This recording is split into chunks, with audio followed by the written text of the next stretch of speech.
আলাইহিসসালাম। ইসহাক আলাইহিসসালাম ছিলেন ইব্রাহিম আলাইহিসসালামের দ্বিতীয় পুত্র। তার মা ছিলেন সারা আলাইহিসসালাম।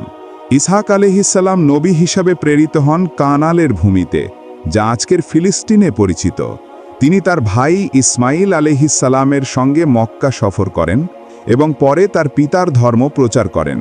কোরআনে তাকে বলা হয়েছে একজন উত্তম বান্দা, সৎ, সত্যবাদী এবং আল্লাহর প্রতি নিবেদিত।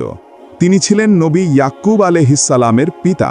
তার অলৌকিক ঘটনাগুলোর মধ্যে ছিল প্রাণীদের তার নবুয়তের সাক্ষ্য দেওয়া, তার দোয়ার বরকতে একটা পাহাড়ের সরে যাওয়া এবং মৃত প্রাণীদের জীবিত হয়ে ওঠা।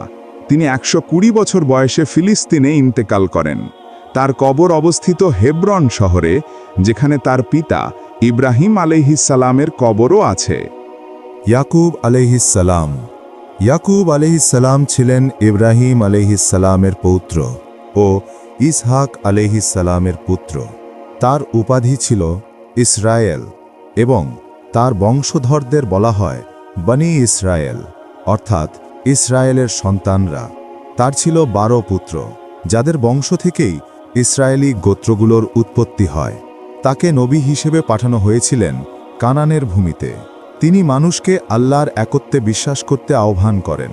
তার পুত্র ইউসুফ আলাইহিসসালামের প্রতি গভীর ভালোবাসার কারণে অন্য ছেলেরা হিংসা করেছিল।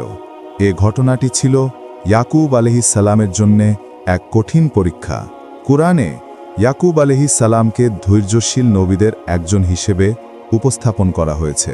যখন তিনি তার পুত্রকে হারালেন, তখন তিনি অভিযোগ না করে বলেছিলেন, আমি শুধু আমার দুঃখ ও কষ্ট আল্লাহর কাছেই প্রকাশ করি। সূরা ইউসুফ 86। মৃত্যুর সময় তিনি তার ছেলেদের জিজ্ঞেস করেন, আমার পর তোমরা কাকে উপাসনা করবে? তারা উত্তর দেয়, আমরা উপাসনা করব তোমার প্রভুর এবং তোমার পিতা ইব্রাহিম, ইসমাইল ও ইসহাকের প্রভুর, একমাত্র সত্য আল্লাহর। ইয়াকুব আলাইহিসসালাম মিশরে মৃত্যুবরণ করেন, কিন্তু তার ইচ্ছা অনুযায়ী তাকে ফিলিস্তিনে নিয়ে গিয়ে তার পিতা ইসহাক আলাইহিসসালামের পাশে কবর দেওয়া হয়। ইউসুফ আলাইহিসসালাম।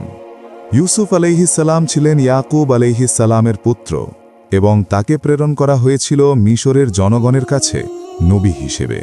ছোটবেলায় তিনি তার মাকে হারান এবং পিতার স্নেহে বড় হন। একদিন তিনি স্বপ্নে দেখেন এবং তার বাবাকে গিয়ে বলেন, হে আমার পিতা, আমি স্বপ্নে দেখেছি 11টি তারা, সূর্য ও চাঁদ সবাই আমাকে সিজদা করছে। সূরা ইউসুফ 4। এই স্বপ্ন ছিল ভবিষ্যতের ইঙ্গিত। তিনি নবী হবেন এবং